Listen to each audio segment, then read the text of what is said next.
अस्सलाम वालेकुम व्यूअर्स, आप कैसे हैं? उम्मीद है आप ठीक ठाक होंगे। तो व्यूअर्स, आज मैं पालक और पनीर की बहुत ही मज़ेदार रेसिपी आपके पास लेकर आई हूँ। इंशाल्लाह आपको पसंद आएगी।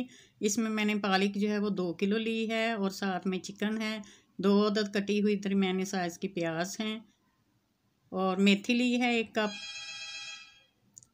और कटी हुई सब्ज़ मिर्च है और आधा प्याली दही है और पनीर है।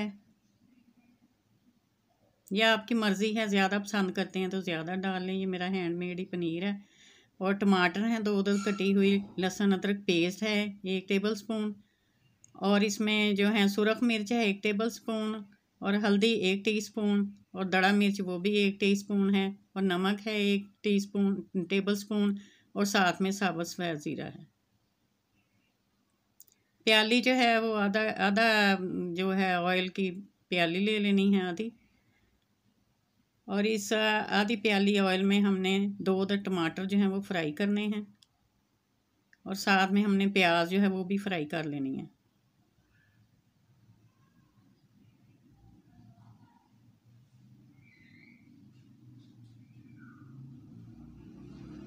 अब हमने इसमें जो भी मसाला जात हैं वो ऐड कर लेने हैं। व्यूअर्स, ये बहुत मज़ेदार बनती है, आप इसे ज़रूर ट्राई करें और इंशाल्लाह आपको पसंद भी आएगी।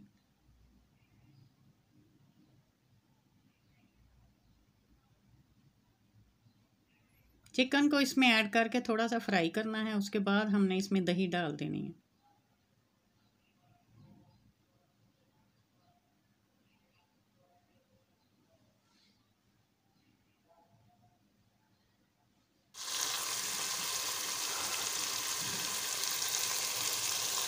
थोड़ा सा इसको हम दही में फ्राई करेंगे और फिर हम इसको इसी दही में गलाएंगे। तो फिर हमने इस तरह से दही डाल के ऊपर ढक्कन दे देना है ताकि हमारा जो गोश्त है वो थोड़ा सा गल जाए। कंप्लीट गोश्त को नहीं गलाना है क्योंकि इसने पालक के अंदर भी गलना है। जब थोड़ा सा गल जाए तो उसमें हमने पालक और पानी वो ऐड कर लेने हैं और इसको ढाँप देना है ताकि हमारी पालक जो है वो अच्छी तरह से गल जाए। जब इसमें थोड़ा पानी रह जाएगा फिर हम इसमें जो है हमारा पनीर वो शामिल करेंगे। तो इस तरह से पानी जो है तकरीबन थोड़ा सा रह गया है तो इसमें हमने जो पनीर है वो ऐड कर लिया है। जब ये पनीर लगा पानी सालन जो है थोड़ा सा ड्राई और हो जाएगा मज़ीद, फिर हमने इसको फ्राई करना है, अच्छी तरह से भून लेना है। जैसे ही हम देखें कि हमारा पानी जो है वो खुश्क हो रहा है तो हमने इसे अच्छी तरह से भून लेना है।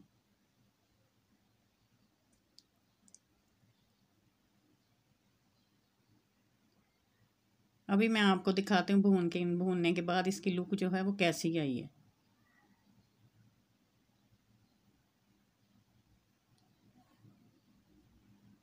ये देखें व्यूअर्स, भूनने के बाद बहुत अच्छी लुक आई है। इसको आप बनाएं, टेस्ट करें। इंशाल्लाह ताला नेक्स्ट वीडियो में फिर आपके सामने हाज़िर होंगी। जब तक के लिए इजाज़त, अल्लाह हाफिज़, बाय।